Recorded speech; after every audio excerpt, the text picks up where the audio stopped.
Жалал Абад облусунун Сузак районунун Баргай өкмөтүнүн тургундары күзгү түшүмдү толугу менен жыйнап алгандан кийин эми кайрадан жер айдап күзгү үрөөн себүү алдында.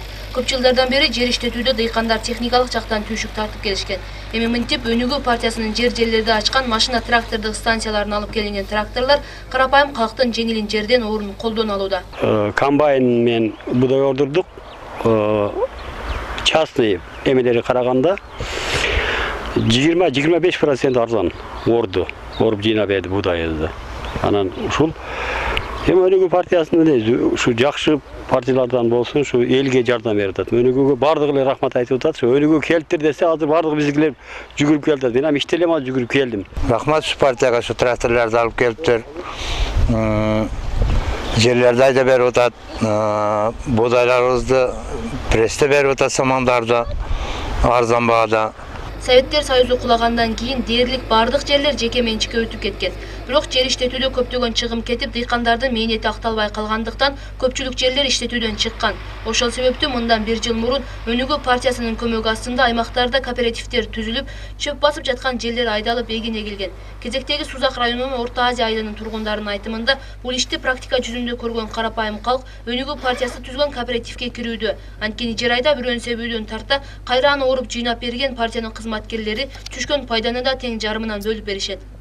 Былтыр Өнүгүү партиясынын уюштуруп ушу 13 гектар жерге эктиле 48 центнерден алып, абдан чоң алып, жарым прибылин бөлүп бердиле. Элдер абдан ыраазы болуп, мына быйыл кооператив болуп уюштуруп, ар жерлерде бир 5-6 кооператив болуп уюштуруп, 95 гектар жерди азыр айдап сээп коюшту. Аталган кооперативге кирүүнү каалаган айыл тургундарынын айтымында, жеке жер иштетүүгө караганда көпчүлүк менен бирге Өнүгүү партиясы түзгөн кооперативге кирүү ыңгайлуу.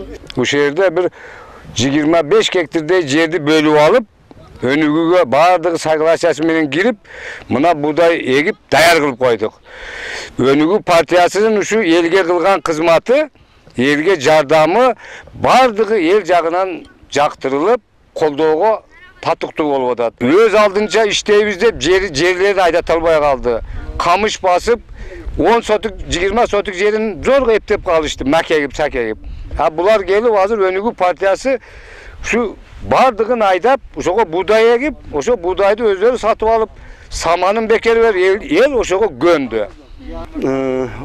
Это сепкен эгинен эч кандай бир пайда алган жок да. Толку зыян. Эми ошондон мына Өнүгүү партиясы келип алып азыр жерибизди айдап берип атат. Алар өздөрү үрөн алып келип сээп, дары-дармектерин өздөрү сээп, бардыгын толку бу жерде кеткен чыгымды суучу болсо суучуга акы төлөп атат, хароолуга акы төлөп атат. Элге кыйла жардам. Мына Орто Азияга 13 гектар эктиле, ошо адамдар кыйла пайда кылды да. Партиянын республика боюнча машина трактордук станциясынын жетекчиси мындай станциялар өлкөнүн бардык булуң бурчтарына ачылганын айтат. МТС ишканалары жерлерди айдап, бардык комплекс түрдө иштерди алып атабыз. Мисалы, элдер келип бизге жерин көрсөтсө, биз ошо барып айдап, мал алып, эгип, бардыгы ошоңо комплекстүү түрдө жүрүп атат. Ар аймакта курулуп жаткан машина трактордук станциялар дыйкандардын жер иштетүүсүнө гана техникалык жактан жардам бербестен, жер иштетүүгө кеткен чыгымдын өлчөмүн да азайтууда.